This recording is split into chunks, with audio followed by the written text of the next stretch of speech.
Hello, everyone. This is Charlie Kim from Rain. I'm the founding blockchain engineer. Today, I'm going to talk about how to decentralize credit card. Here's the quick outline of what I will cover today, what we do in Rain, and the challenges of building a blockchain product across the on-chain and off-chain, how off-chain components can introduce centralization, on way to decentralize those components. And finally, some ideas for the futures. So Rain is a Visa credit card issuer that makes it easy to off-ramp your crypto asset for everyday spending. Traditionally, converting crypto to fiat has been slow and cumbersome. You have to send your crypto asset from wallet to the central exchange, and then from there to your bank account, which can take up to like 3 to 4 days. But with Rain, you can skip the hassle and use the crypto to credit card right away. Our goal is simple: to make spending crypto easy. As crypto adoption grows, so does the need for seamless daily spending. People want to use USDC and AVAX or ETH, any kind of cryptocurrency, for the everyday purchases. They can use it for the groceries, coffee, Netflix, medical bills. It can be anything. Crypto doesn't have to be just an investment asset. It can be your blockchain wallet can act more as a checking account, so to say.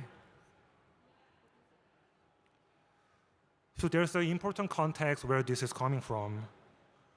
The one key factor is the rise of stablecoin. Many people around the world suffer from deflation, and making the wealth preservation itself is really tricky for them. For them, USD offers stability, and stable coins provide an accessible way to own USD without needing a bank account, and owning a bank account can be a troublesome for many people as well. There also allow self-custody. You don't need to worry about your local bank run. Plus, they offer an affordable and efficient way to transfer the fund, especially across the borders. Well, it's not just about stablecoin. Rain supports also volatile tokens. These tokens play a key role in DeFi by driving the speculation and the higher strategy. With Rain, instead of converting your volatile token into stable token before you're spending, you can use the token as it is right away. Rain provides credit card rail to a wide range of our partners, enabling their users to spend cryptocurrency directly from their platform. Our partners include Nuvei, a payment processor expanding in their product into blockchain; Avalanche, probably you all know; TakeNotes, a payment solution for freelancers in Latin America; MPC Vault, a multi-sig wallet provider. And there are many more companies have already launched it, and as we speak, there are many people working on it to launch the credit card with Rain. And we recently launched Avalanche Card. It's a physical and virtual card that lets you spend AVAX, USDC, USDT, and WAVAX. And you can use it for anywhere the Visa is accepted. The app makes it easy to manage your fund and track your spending. You can add it to Apple Pay or Google Pay and just quickly tap for your purchases. But it can be a game changer for AVAX holders, especially for like everyday purchases. Yes. All right. Here's how Rain works in a nutshell. So when a user joins Rain, they receive physical or virtual credit card. At the same time, we deploy collateral contract for them to own. User can deposit their crypto asset from their wallet into the collateral contract. And the spending limit of the credit card is set based on the value you put into the collateral asset, collateral contract.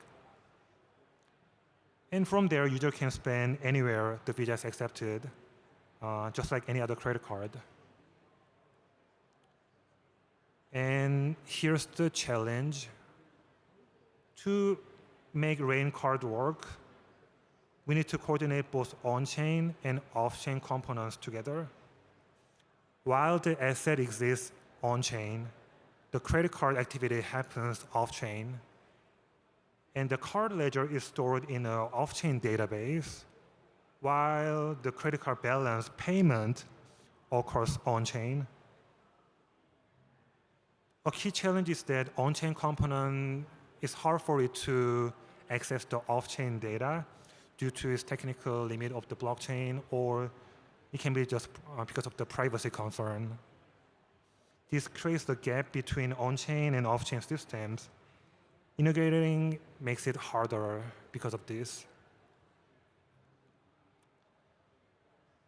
This challenge isn't unique to Rain.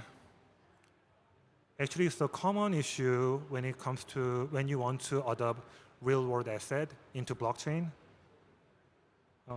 To close the gap between on-chain and off-chain, the product needs to build strong bridges that ensure seamless integration.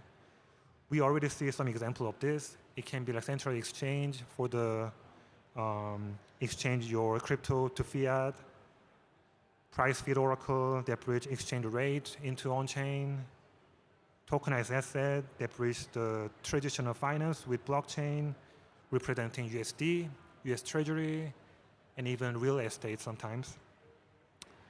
And us Rain that bridges crypto asset, into our credit card. But if there's only one bridge for a product, when a single entity controls the only bridge, how can we trust this? How can we design a system that ensures the product remains secure and uncompromised mostly, and in a more decentralized way? Can we make it more decentralized? That's been one of our biggest questions, and we're trying to solve. Let's get into what happened behind the scene. In this example, a user has $100 amount of USDC, and they spend $10 by using the Rain credit card. Eventually, Rain needs to settle that $10 with Visa by leveraging users' collateral assets. This requires on-chain and off-chain components to work together, and we want to do this in a decentralized way while maintaining the user's privacy.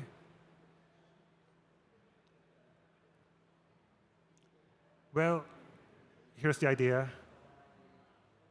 First, we need credit card ledger on-chain, and it has to be trustworthy. This data shouldn't be created by Rain alone. It should come from a third party for a greater transparency. Think of it like an oracle, but the one that custom built for our own purposes. To solve this, we implemented balance statement. It's basically an on-chain representation of a user's credit card balance. A third party publishes it daily or monthly, ensuring the transparency. For privacy reason, it only includes the total balance, total spend balance, without exposing the individual credit card transaction details. And most importantly, only the amount in this statement can be liquidated. It's basically a device to prevent over liquidation and ensure user fund remains secure. Yep. Here's the full flow how the balance statement is utilized. Our user deposited $100 into our collateral contract, and they spend $10 using their Rain credit card. Now we have $10 due balance in the Rain off-chain ledger. This is where the third party comes in. They verify the balance, they ensure the accuracy, and then they publish $10 statement on chain. With this statement in the smart contract, Rain can now start the liquidation process.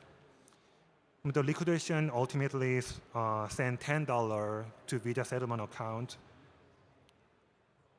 To sum up, the user's $10 was transferred to Visa, and by involving the third party, the process became a little more decentralized. Now let's talk about withdrawal. Users should be able to withdraw their unspent fund from the collateral contract. The maximum withdrawal amount is calculated by subtracting the current credit card balance from its on-chain value. But here's a challenge. Unlike the balance statement, the current credit card ledger still exists in on-chain database. Well, that's because credit card transaction needs to be recorded in real time and must also remain private. I'll circle back into this soon. So for a user to withdraw their unspent fund from collateral contract, the maximum withdrawal amount is calculated based on the off-chain ledger. And if the requested amount is within the allowed limit, then either Rain or the third party, they can issue EIP 712 signature. The signature, which includes the amount they're withdrawing, it authorizes the user to call the withdraw function in the smart contract. And here, by allowing the third party to issue the withdraw signature, Rain avoid being a single point of failure. Now, let's dive deeper into why we keep the ledger off-chain. So when a credit card is used, Rain server must authorize or decline the transaction within a half second. Writing to off-chain DB like Postgres can take just a few milliseconds, but writing that into blockchain and making it waiting for it to be finalized and available in all different nodes can take more than 1 second.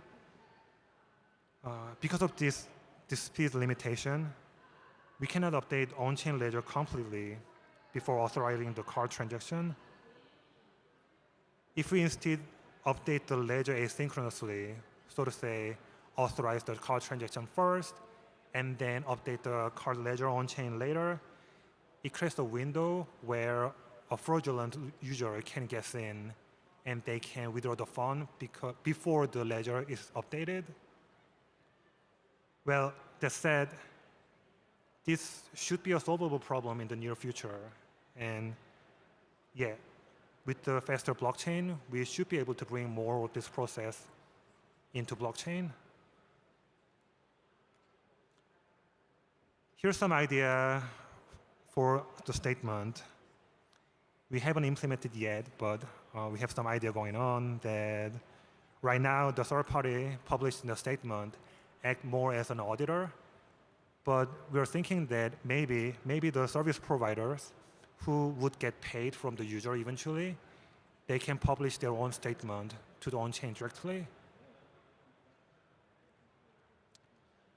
Imagine a future where Visa itself publish credit card ledger on-chain.